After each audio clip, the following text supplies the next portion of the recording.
It's the Opperman Report. And now, here is investigator Ed Opperman. Okay, welcome to the Opperman Report. I'm your host, private investigator Ed Opperman. You can find me at Opperman Investigations and Digital Forensic Consulting through my website, emailrevealer.com. You just contact me directly at oppermaninvestigations@gmail.com. Our archives are free at Spreaker.com. I do a live show there Friday nights. There's a chat room, and get an email notification when we put up new content. And if you go there and Google Ed Opperman, Spreaker, Opperman Report, Gane-Macalla, you will have... he's like the Steve Martin of the Opperman Show.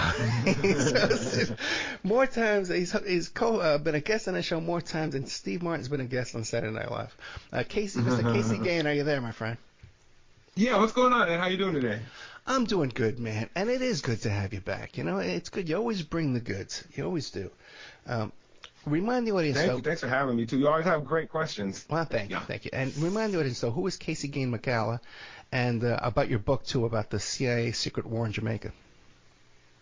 Well, Casey Gane-Macalla is an investigative journalist, so that's why I'm here. But I am also an artificial intelligence animation content creator, so I do a lot with AI, and even with like the ethics of AI. So I have a recent video that deals with the 10 AI commandments, how to stop us from getting to the AI apocalypse, like, robots can't kill, steal, lie, spy, manipulate, and they should be used for the environment, they should be used for healthcare, education, etc.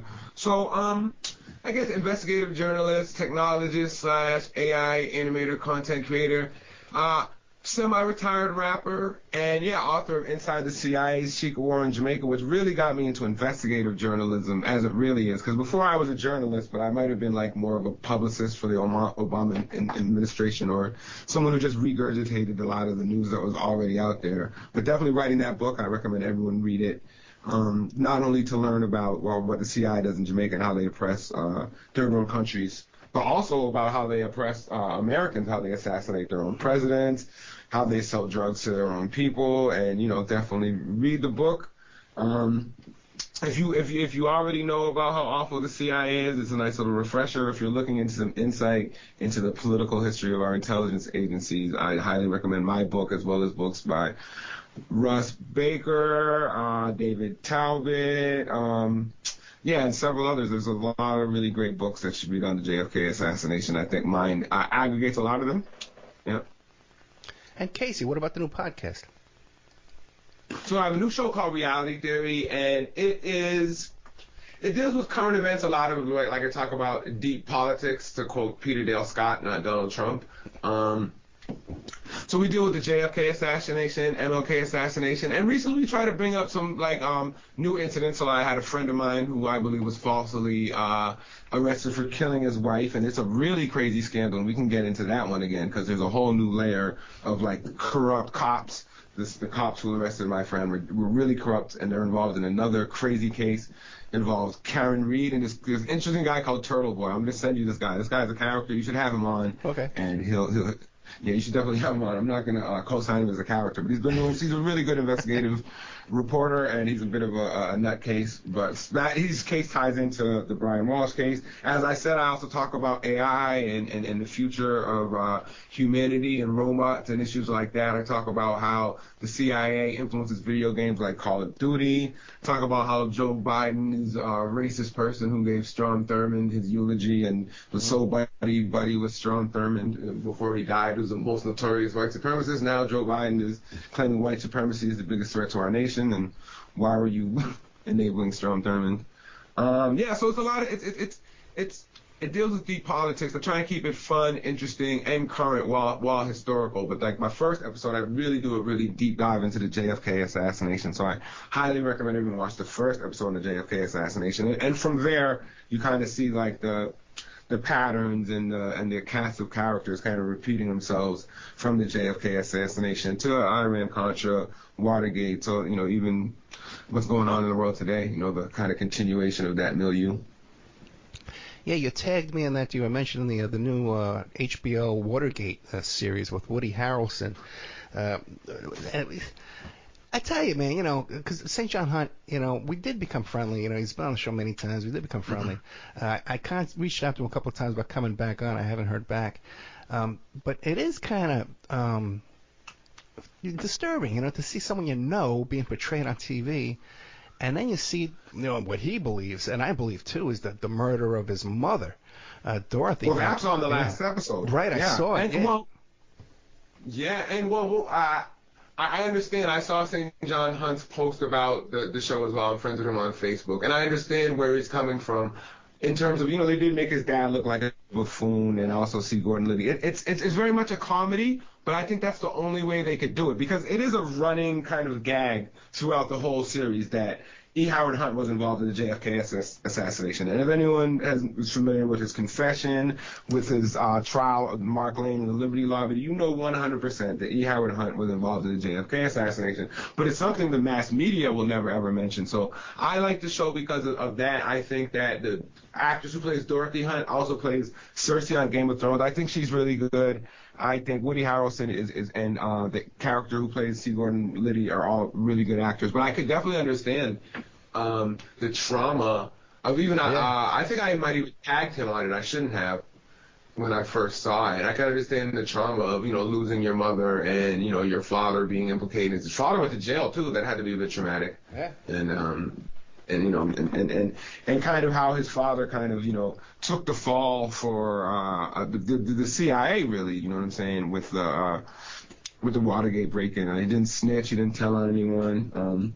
If he was a gangster rapper, he'd be commendable, but unfortunately the CIA is involved in the assassination of JFK. But at least he gave a somewhat of a deathbed confession. I don't think he implicated his buddy Allen Dulles or Prescott Bush in it, but he named a lot of the other important names.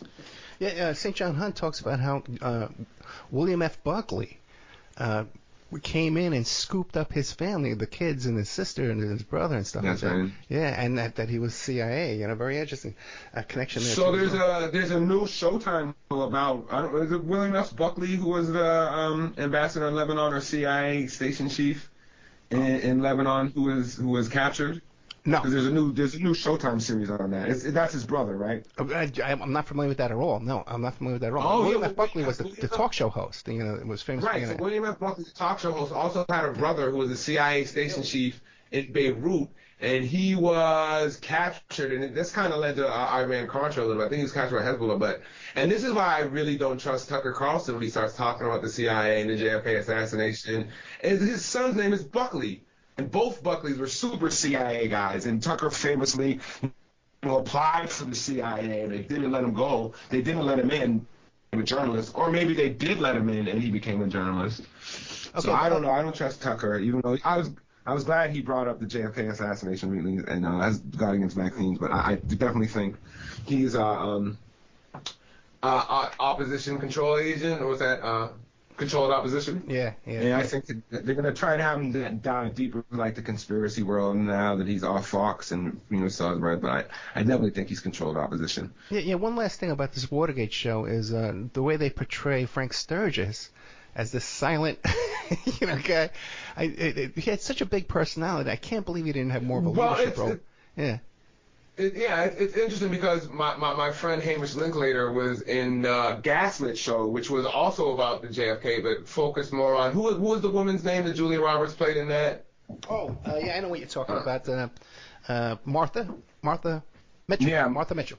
Martha Mitchell, right? So he was in a series where Martha Mitchell played, and E. Howard Hunt had no presence in that. So I think it's too much. Like, if you might have to do a whole show on Sturgis. I think the show is like a Hunt and Liddy show, and Sturgis is secondary. Yeah, I barely noticed him. He just seems like one of the other Cubans. Yeah. Yeah, Sturgis later on was involved in Iran-Contra. So now according to his nephew, I believe. Anyway, the reason we had you on the show is about you just did this great YouTube video here for your podcast. The Chris Tucker, Michael Jackson, Jeffrey Epstein connection. What do we have there? What do you want to tell us about this? Well, Chris Tucker has been really quiet really since he started hanging out with Jeffrey Epstein, Bill Clinton, and Michael Jackson. He had an enormous start a great start to his career. He was on Def Comedy Jam, and I thought this guy was the most amazing comedian in the world. He was in this movie Friday, which was one of the best comedies, not even just African-American comedies of all time. And he just had the most potential I've seen as an actor since Eddie Murphy, Will Smith. Like, I really thought this guy was going somewhere. His movie Dead Presidents, he played a homeless veteran, drug addict, very convincingly. And I thought he was going to have this amazing career, but he's really had a pretty awful career post Rush Hour 2. He was in this movie Air with Ben Affleck and Matt Damon, and it's basically a really big Nike Air Jordan commercial for the sneaker. Okay. It's not really, yeah.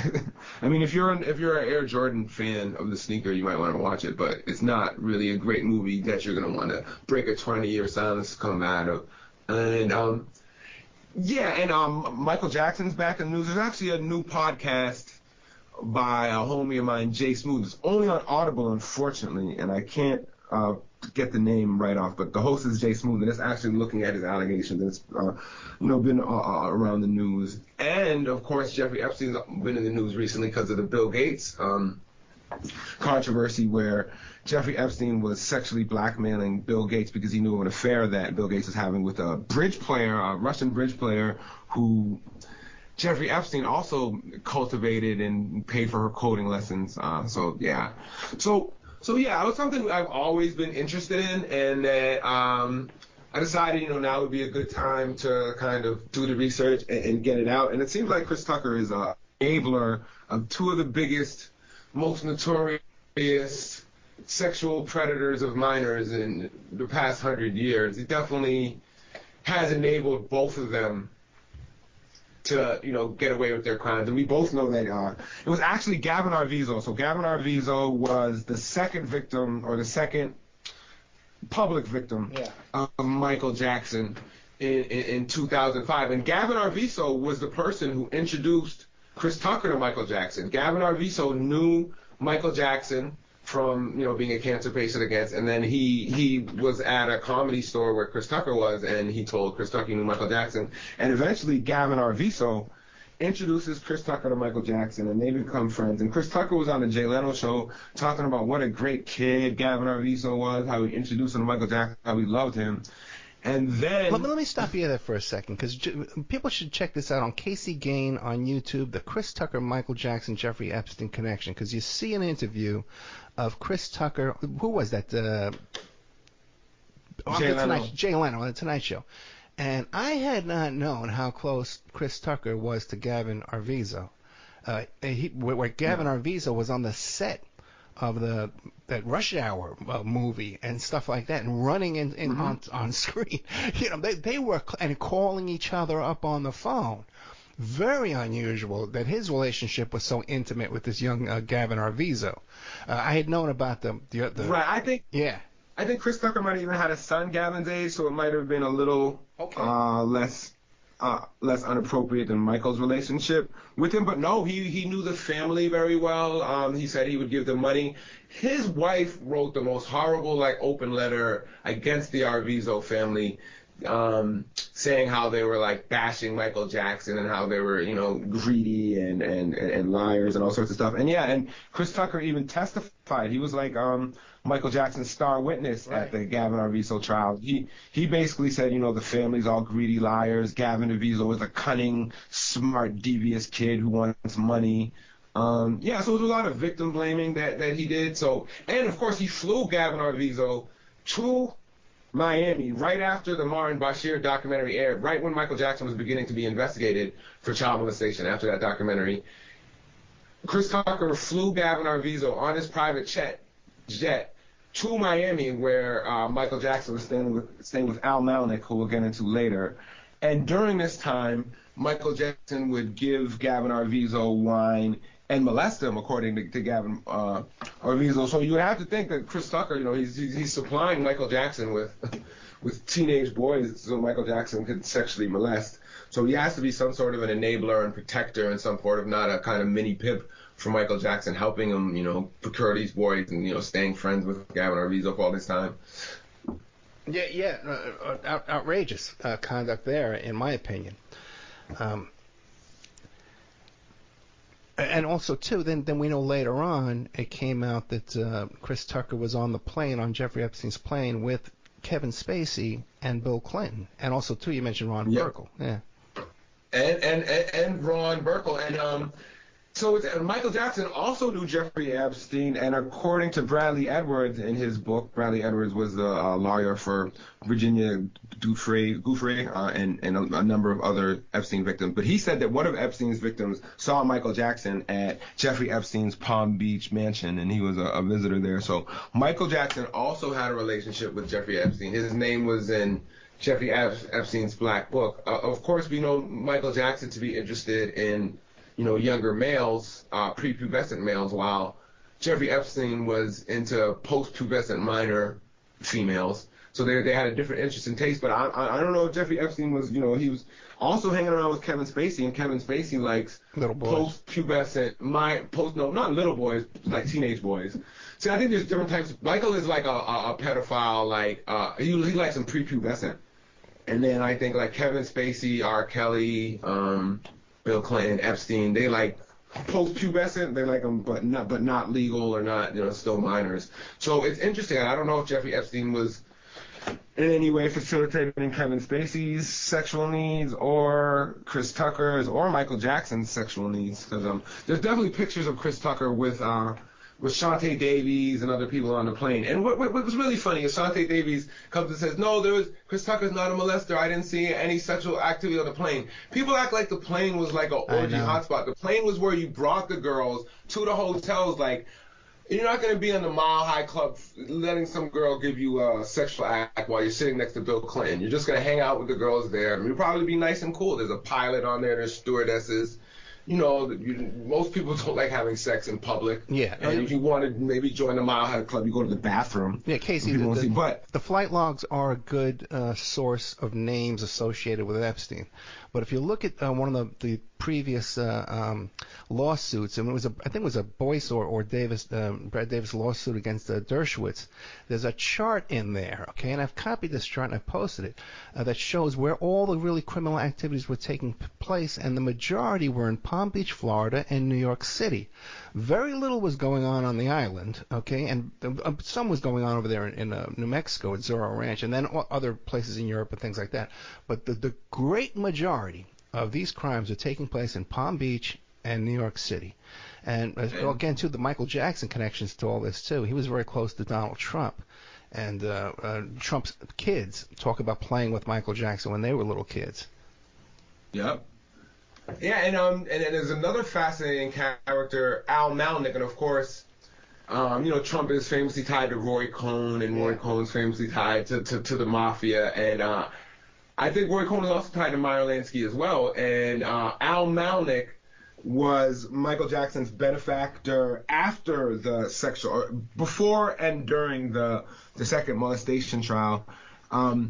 So Chris Tucker was friends with this guy, Brett Ratner. Brett Ratner is a director, originally of music videos, but then he went on to do like Rush Hour 2, he did an X-Men movie, he did a Hannibal Lecter movie, and then he got charged with sexual harassment during the Me Too, and he's been very quiet ever since. But Brett Ratner would always brag about being friends with Meyer Lansky when he was a kid, and he would also brag about his friend Al Malnick. Now, Al Malnick has never been convicted of being involved in organized crime, but he's been investigated for being involved in organized crime, and Reader's Digest called him the heir apparent to Meyer Lansky. So he's been involved in a lot of financial loaning type, shady type, semi-legal businesses. But he was a super rich billionaire. He owned the Forge nightclub, was a really popular nightclub in Miami. And Brett Ratner brings Michael Jackson to his house. Michael Jackson says, wow, this is the most beautiful house. Al Malnick says, hey, why don't you stay here? So Al Malnick stays. I think he becomes godfather to one of Michael's children. Mike might have been godfather to one of his kids. They become great friends. But then Mike starts to believe that Al Malnick is plotting against Michael to take his really valuable Sony ATV publishing catalog, which contains a lot of Beatles songs and lots of other popular songs. So it's like $1 billion catalog. So a lot of people have been fighting for this Michael Jackson catalog. One was Al Malnick, and another was Ron Burkle, who was introduced to Michael Jackson by Jesse Jackson, who is definitely a Fed and a shady character. And I don't know why he's introducing Ron Burkle to Michael Jackson. And Ron Burkle becomes like Michael Jackson's financial advisor. And I think initially during the trial, Michael Jackson had foreclosed his money to rap executive Damon Dash's brother, Darian Dash. So there was he was in super big debt. And I think Burkle helped bail him out of the debt. And Burkle actually just bought Neverland 3 years ago. Yeah. So and Burkle was he was on the same flight as Chris Tucker and Jeffrey Epstein to Africa. Virginia Dufresne named Burkle as one of the people, along with Ghislaine Maxwell, who had full knowledge of Epstein's sex trafficking. He of course was in Epstein's Black Book. There was a big scandal around Ron Burkle again with Clinton, another person who was involved with Epstein. In a very similar scandal, they had a plane they called Air FUC-A1. Used with the word of fornicating, the word I can't say on the air that means to fornicate. And there was several women on these planes were saying that Bill Clinton was sexually assaulting these young women on these planes, and they might come forward. So Ron Burkle was very similar to Jeffrey Epstein in terms of he had a nice big plane, a Boeing, which is like a passenger jet. So it's not like a little private plane you fly around. It's a big ass plane where. Yeah, I can say that one. A couple of things about Burkle. I would encourage people to check out an article by Mark Ebner called The Ham Whisperer, and the interview I did with Mark Ebner about Burkle and some of his shady friends and stuff like that are in that article. Also, too, I've been speaking, I told you off the air, and spent a lot of time this week talking to Maria Farmer. And she is adamant that Bill Clinton was not into underage. Okay, and I got to tell you, man, my own, I've interviewed all those rape victims with Clinton and all those people. The impression, and even girlfriends of his that had nice romantic relationships with Clinton were happy with him, that didn't believe he was a horrible person.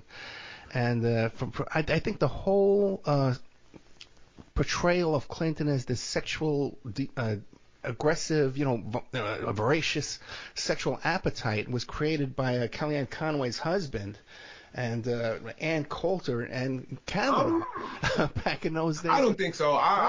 If you go back to like the 80s and where he was involved in the kind of Paula Jones, the narco trafficking, Iran Contra. Paula Jones and all those women. But there were even like There were underage sex parties. I think there was a woman involved in, and I forget her name, Charlene something, but she claimed that Bill Clinton was around young women. My thing is, I'm not sure if he has an appetite, but I think he can't say no. I think he's easily corrupted. I think, Monica Lewinsky wasn't necessarily underage, but she was young, and she wasn't the most attractive woman in the world, but she was there. And you've seen some of the other women. I think Bill Clinton is a man who's easily tempted and easily corrupted and easily manipulated. Now, I'm sure the CIA, manipulated him a long time ago when he was working for them at Oxford, and they knew some type of sexual deviance from him there. But I don't. So I even think with what Epstein was doing is he had young girls who looked like they could be 20 or they could be 15 and you wouldn't know. So and then he would kind of tell you, hey, no, she's not 20, she's 15. Like Virginia, she was 17 when she was doing these things. So I think a lot of women that Bill Clinton would have sex with, most men would have sex with unless they knew they were underage. So I don't think he's necessarily attracted. I think he's attracted to women. I think most men like young women between the age of 20 and 25 is a good window. Maybe not mentally, maybe not for relationships for older men, and especially it's complicated when you have older men in power and young, attractive 25-year-olds and 20-year-olds. But I think Bill Clinton is a greedy. Horny. But I got to tell you, I think after his heart surgery, that his interest in sex at all diminished incredibly, and this comes from a lot of people, man. The Secret Service, but anyway, I know that's an unpopular opinion. I don't know because even during 2016, you had Colin Powell talking about how maybe this could have been a setup, could have been a frame, could have been trying to help out Barack Obama very much so. How that Clinton was still running around. having sex with lots of women, and that was going to bring Hillary down. That was like an off-the-record comment by Colin Powell. So I don't know. Yeah. They knew he was a liability. Like the same sex scandal that ruined Gary Webb was able to elevate Bill Clinton to a position of power and even sympathy. No, wait, not Gary Webb. You're thinking of the other guy, Gary. Yeah. Oh, with on the monkey boat. Yeah, what's his name? The guy not Gary Webb. I know. You had me there for a minute. Says Gary Webb had a sex act? Not Gary. Yeah, Gary Webb was, of course. I know the guy running for president. The Dark Alliance. Yeah, and exposed the CIA's crack running operation in California. Gary, what's his last name? It was he had Donna something. He had a very attractive women. And she was just sitting on his lap. It was nothing as bad as she didn't say she had sex with him. It was just one picture, and that picture totally derailed his campaign. Yet numerous allegations against Bill Clinton did nothing to him, because I think he's definitely been like a chosen one from Gary the Hart. Gary Hart. Yeah, I remember that. I was. That ruined him. Yeah, no, Gary Hart had a good campaign going, and then. Yeah, with the one little picture with a woman, and that ruined it. Meanwhile, Bill Clinton had, 5-6 accusations of not just affairs, but sexual assault. Really quick, because if you check out Casey Gane on YouTube here, the Chris Tucker, Michael Jackson, Jeffrey Epstein connection, he told Gary, who's that guy? The friend who was the movie producer. Who rode it was staying at Michael Jackson. It was staying at Neverland, and they rode in the limousine in the middle of the night, and they threw water balloons at homeless people. Oh, Brett Ratner. That was Brett Ratner. So yeah, Brett Ratner was Chris Tucker's friend, and Chris Tucker introduced Brett Ratner to Michael Jackson, and Brett Ratner introduced Michael Jackson to Al Malnick. Yeah, so that was a horrible incident. It kind of shows you. I know we talked off the record about a similar incident. Right. Michael was involved. Yeah, we did. Right? Yeah. Right. Okay. Well, you want to know what? I found out more since then too, because that high school where Michael Jackson and Christian Brando went to, and along with another fellow, where they went to that school, that was the school that was based the book Less Than Zero was based on. Oh yeah. Mm-hmm. Bret Easton, yeah. Right, and if you read the book, they were taken to see a snuff film. Okay. And the stories going around back then is that Michael Jackson and Christian Brando would drive around and shoot paintball guns and water pistols at homeless people in the streets from their cars, and who knows what else. So there was that. But by the way, real quick too, you were talking about Neverland too, and it just came out recently about how the Menendez's father is getting sued for suing one of the Menudo kids, right? Yeah, there was a documentary on Peacock about it. He was definitely. And I think he might have been molesting the brothers as well too. Yeah. Yeah. I have information. I worked on a job authenticating some information that came out in these documentaries, these Michael Jackson documentaries, and what we found out at the time was from Michael Jackson's private investigators, his former private investigators, was that an architect who worked for Michael Jackson used to bring the Menendez. He was friends with the Menendez father, and he would bring the Menendez boys over to Neverland too. Oh, yeah. Was this Pelicano? No, I've never spoken to Pelicano. No, it was different. So Pelicano was one of Michael Jackson's investigators too, right? Yeah, and he quit saying that if people knew what Michael Jackson was really up to, they would be horrified. It's way worse than molestation, is what he said. Yeah. Interesting too. You mentioned Gordon Novell is involved in all this. Well, why don't you tell us who is Gordon Novell? You probably could tell me better too. I know he was involved in the JFK assassination. There was a very famous call between him and Nip Tuck and Dave Emery. There's a great phone call where Gordon Novell is randomly driving through California, and here's yeah. So, but he's a weird CIA type spy, but I think he was working for Michael Jackson as well, and he investigated Al Malnick, who Michael Jackson was living with, and he basically said that Michael Jackson thought that Al Malnick was trying to steal his Beatles catalog for the mob. Like Al Malnick was representative of the greater crime syndicate, the kind of extended Meyer Lansky, Lucky Luciano family. And I think when we have people like Maria Farmer, they refer to it as a Jewish mob, but it's still very much the mob. They still work with Italians and other people. Of course, they have their little ethnic enclaves, and you might have your Italian crime families and your Jewish crime syndicates. But the Italian mob works very closely with the Jewish mob to this day. One of Les Wexner's close associates was Edward J. D. Bartolo, and he owned the 49ers, but he was also named the heir apparent to Meyer Lansky, just like Al Malnick, Michael Jackson's friend, was named the heir apparent to Meyer Lansky. So we kind of see this mafia syndicates coming together around Michael Jackson, both and Chris Tucker, both through Jeffrey Epstein and through Michael Jackson's friend Al Malnick, and kind of influence that these kind of old gangsters still have on society today. With, Wexner and Malnick being extremely rich, powerful, influential people who can make friends with powerful people like Michael Jackson and Bill Clinton. I just want to say real quick about Maria Farmer and these allegations of anti-Semitism, which I too believed years ago. I've spent a lot of time talking to her the past week. She's got a new several TikTok channels where she comes out now and addresses this.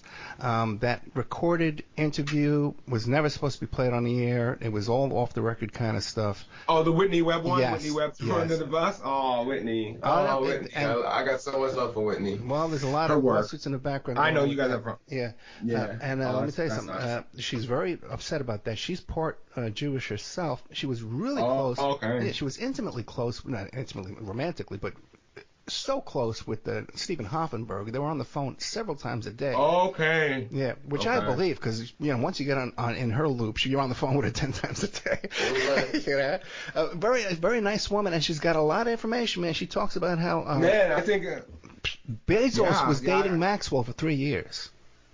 Wow. Yeah, man. She's got a ton of information, I'm telling you, that is kind of being controlled and manipulated out there. I feel like I'm not racist, but I know there are black organized crime members. You have Bloods, Crips, they're higher levels. I'm not anti-Italian, but I know there's an Italian mafia, and I think a lot of people don't know that there is a Jewish mafia, and I think that the Jewish mafia has done a lot better job than the Italian mafia or the Bloods and the Crips in terms of putting up a front of respectability and of legality. But I think definitely, there are evil people, and there are Jewish supremacists, there are black supremacists, white supremacists. There's bad people from all kinds of groups. And I do feel like even black people will say if you criticize any black person that you're a racist, and they'll stop you from any critiquing of black people. There was, I don't know if you watched the TV series on the making of The Godfather, which was all about Joe Colombo was raging against The Godfather, against it being racist and portraying Italians as mafia. Meanwhile, he's the big mafia kingpin, and he's upset that this movie and book is portraying Italians as gangsters. Meanwhile, he's the biggest gangster out there. So I think. And I do understand like that when ways, especially with criminality and especially with stereotypes of Jewish people being greedy or crooked or criminal, when you just focus on like these evil people, or you just focus on black drug dealers, or just focus on corrupt Jewish lawyers and Bernie Madoff types, where people kind of get a bit racist. But you also have to notice that these people do exist.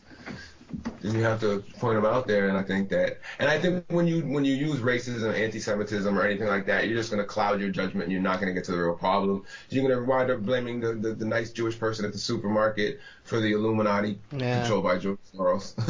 or even myself, I'll do an interview, and I'll see in the comments on YouTube that he's a Jew this, he's a Jew that. I'm not even Jewish. Like I'm not even. Man, your name sounds a little Jewish. And I guess my voice too, and my memory. Opperman. Yeah. But okay, but back you're very New York, and you're kind of like you're old New York, and that's like the people are old New York too. If you would have heard my accent back when I lived in New York back before 2000, or back in the 80s, you wouldn't forget it. And there are some recordings out there of me. We have to dig them up. But Gordon Novell claims that he's the one that installed those microphones in the White House. Okay, that he on a contract for the White House. And he had Watergate? The Butterfield tapes that were in there. Gordon Novell says he designed that system to be installed into the White House. He also says that he could not have been involved in the JFK assassination because he was having sex with Elizabeth Taylor that day. Okay? Now, when I tried to interview Gordon Novell, and I got him on the phone, okay, he wanted to talk about free energy. He wanted me to invest with him, free energy. Okay? So he was, toward the end of his life, he was on this, I got to call it a con or a scam, raising money for this free energy with these UFO types. which is what he was doing at the end. But now that I've heard through you that he was involved in this whole Michael Jackson investigation, that makes a lot of sense.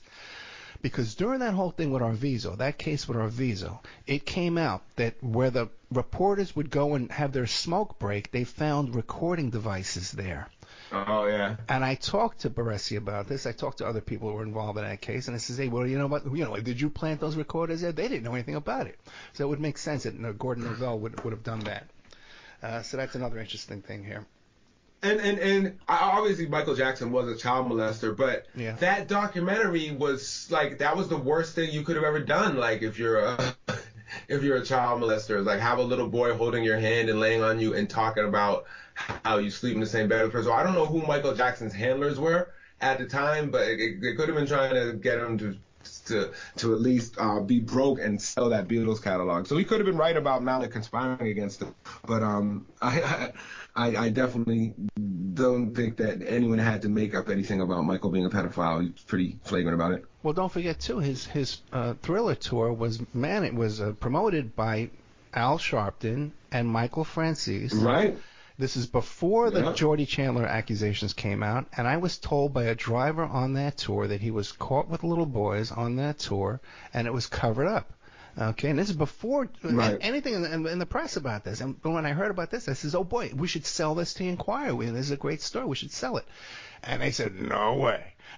These are dangerous people. We're not getting involved in any of these people. So he's always had these shady, dangerous people around him, you know? And this is so after Michael Jackson breaks with Al Malnick and starts blaming him for helping Tommy Mottola, that's when he brings Al Sharpton back in and they start talking about how Sony's racist. I mean, Michael Jackson changed his skin color, didn't really do much for any black activism his whole life.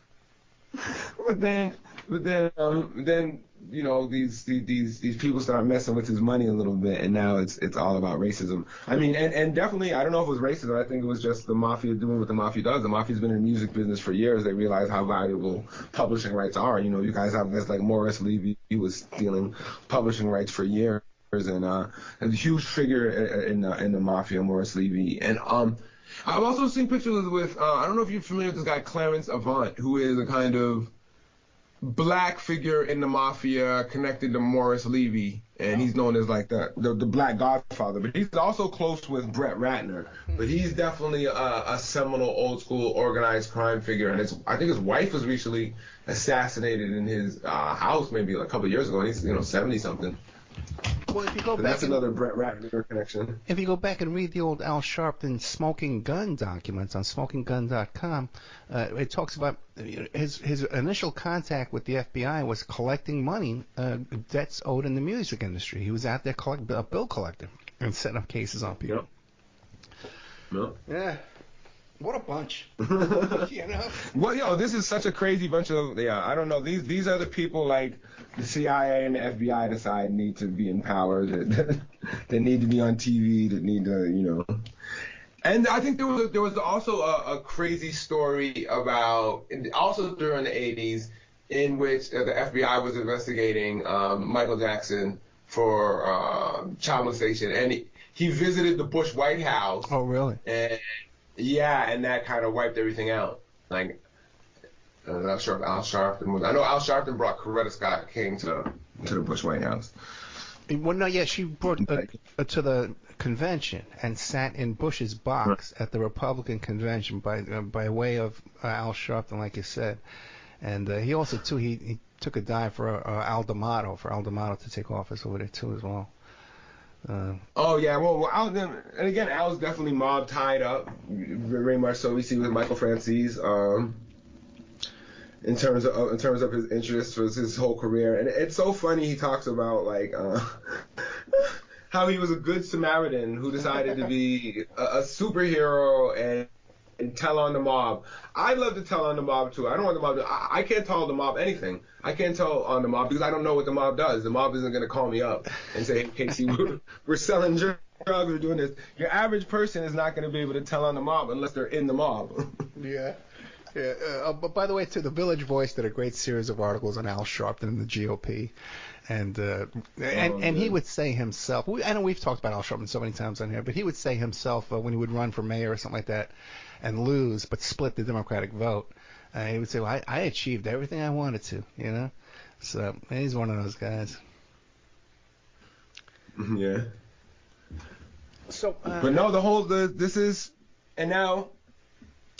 I think the kind of convergence is again what you have with Les Wexner and Jeffrey Epstein. Also to, like I talked earlier about Edward J. Bartolo, and there was a famous murder of a lawyer called Arthur Shapiro. Now this file has been destroyed. And I think there was a police captain who was fired, but he kept the files, and then Les Wexner is so powerful in Ohio, he appoints the police chiefs. Right. So he had the police chief kind of destroy all these files, but there's a good journalist, Bob Fitzrockis, actually reached out to the old police chief who still had the files, and you see Les Wexner being super tied to Meyer Lansky, Edward Dorpolo, another guy named Jim Walsh. So again, it's still the mob. It's the Irish mob, it's the Jewish mob, it's the Italian mob, all still working together in whatever fields they have, and some of them are elevated, some of them are still involved in street crime, some of them are involved in corporate crime, some are involved in sexual blackmail, which goes back to kind of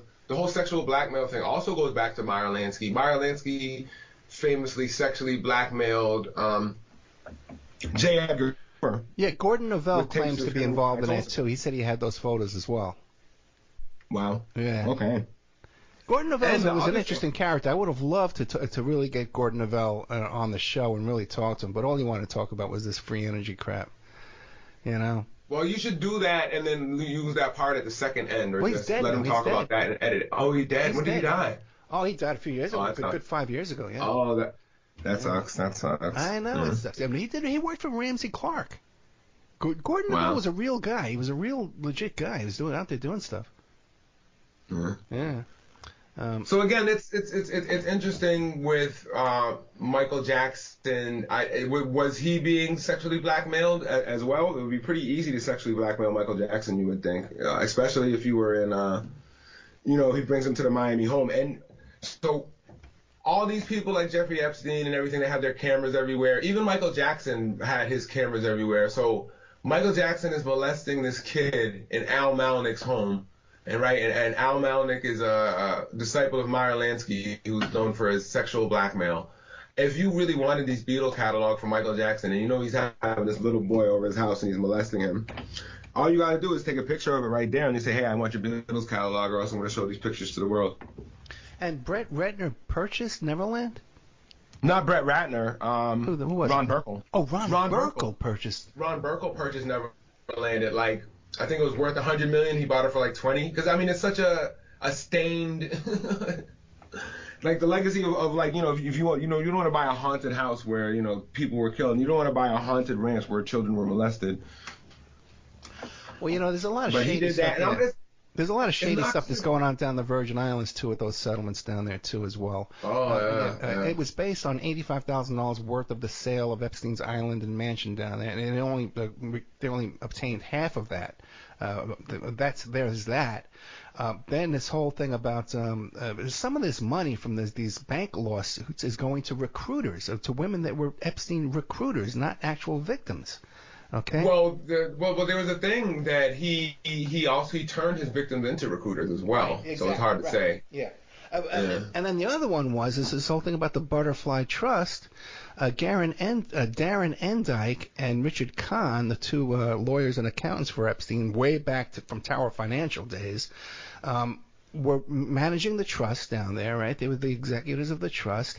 They set up companies in their wife's name called the Butterfly Trust and paid themselves $10 million. No conviction on that whatsoever. And because money's being spread around, man. This money's being spread, man. It's being cut up, and not to the victims. Wasn't one of the attorney general fired too? The previous attorney general who was trying to sue them for the Virgin Islands, I think she was fired. Denise George was fired over the Christmas vacation, and the theory was that you saw, and I hate this crap. You see this big story with these idiots on TikTok and stuff like that talking about how Joe Biden went down there on vacation, and as soon as he got down there, she got fired. They went down there for vacation every year, all the time, except for during COVID. They just had nothing to do with Joe Biden whatsoever. Now, I know the reason why she was fired. I'm not going to say it myself. I'm going to wait to see if it's okay to say it. But again, it had nothing to, and it was plaintiff's side that got her fired, not the defense side that got her fired. It does sound to me a little reminiscent about when Bill Clinton met with what's her name randomly at the airport. Right. Right. Well, just randomly, but that's a little different. Yeah. He met with the prosecutor, prosecuting his wife during the campaign. Yeah. And I forgot all about that, man. And I mean, if you think about it, like a number of the people that this prosecutor would not be his wife, Joe Biden, I think is one of the few saving graces of Joe Biden that he wasn't in Epstein's black book. He probably has his own network. But who knows what was going on with Hunter? How they didn't get Hunter on that black book? Yeah, I know. I wonder how come. Like Epstein must have been slipping if he didn't catch Hunter as someone that he could easily sexually blackmail. Well, because the FSB was doing it. Now, did I send you all that clip of all the interviews I did about Hunter Biden? No, I know. Okay, send them. I'll send it to you again. I apologize. All the interviews I did with guys like Bradley Birkenfeld and all this stuff like that about the Hunter Biden laptop that came out of Keith Ablow's house. Okay, Dr. Keith Ablow, because Hunter Biden went. His psychiatrist. We talked about. Right, I told you about that. Right, yeah. Mm-hmm. I've been talking to Lev Parnas lately. Okay, and as a matter of fact, just last night he sent me a link to an interview he did in a local Miami TV station. Now he's got all kind of text messages between himself and DeSantis, okay? All right? And Giuliani, getting Giuliani to tweet about DeSantis and all this kind of stuff like that. Lev Parnas did an interview with Michael Cohen, and Michael Cohen can't get nothing out of this guy, but he's begging to talk. The guy's dying to talk. Lev Parnas says that when he was working for Giuliani, that Giuliani's publicist in Ukraine is the one who got Hunter Biden the job over at Burisnov. Rudy is responsible for getting him that job. And then the Russian FSB would take Hunter Biden and say, let's go to Kazakhstan. We got women for you. We got drugs for you. And they would go there and film all this. And then they were putting it on these laptops out there. I don't think there's anyone out there that really has been doing the kind of laptop work that I've been doing. I've been talking to people who examined it. Patrick Berge was on my show. He was at Rudy Giuliani's house, apartment in New York City, authenticating the laptop. They wanted him to get passwords in there to get more information out. A couple of days later, FBI goes in, Department of Justice goes in and raids Rudy Giuliani. They take all his phones, all his electronics, except for the Hunter Biden laptop. That's crazy. It's crazy. And you can't. I think you can't even post like a picture of like the Hunter Biden laptop on like Instagram or anything, and they will say this is like from a hack material. Forget it. That first. I don't think it was. When those videos first came out, man, forget it. You could watch for 10 seconds. You had to download it, otherwise they were gone. Yeah. What a. We only got about 5 minutes left, man. I apologize. I monopolized. No, it's been a great combo. I definitely talked about everything I wanted to talk about, and I learned a lot more too, which was great, and hopefully the public did too. So Casey Gane, you could find him on YouTube here at the Casey Gane YouTube channel. Now, wasn't there another name for this podcast though too? Reality? No, it's always been Reality Theory. And so you can find it also too on the podcast platforms. Which ones? No, not one. Remember, you're supposed to. I was supposed to send you all my stuff, and I never did. Okay, well, anytime you want, we can still do that. No problem with that. Yeah, I still got them all. The Chris Tucker. I know. Maybe in case again, we're gonna have to complete a sentence here. We're gonna go to a project together, right? Okay. The Chris Tucker, Michael Jackson, Jeffrey Epstein connection. I really encourage people to check this out, and also to check out Casey Gane's book, The CIA's Secret War in Jamaica. And you'll watch these kind of things like this HBO Watergate thing. You'll watch it with a different eye. When you see what. By the way, too, in the Watergate thing, they talk about how they sent Che Guevara's hands to Liddy, but it wasn't Liddy. It was somebody else, right? I thought it was Angleton. Well, Felix Rodriguez is the ones who really had him, but I thought it was Angleton. I thought they said James Jesus Angleton because he was at the club with them. Yeah, I never heard that. I thought it was Angleton. Yeah. Yeah, I always thought it was Felix Rodriguez, but I think it might have changed hands a few times. I know, isn't that something? Maybe imagine that. Yeah, what a bunch Felix of sick. Rodriguez is psycho. Oh yeah, my right, God. sick character. And like you said, Felix Rodriguez. I would love to have an Iran Contra version like this the Plumbers Yeah, series. right.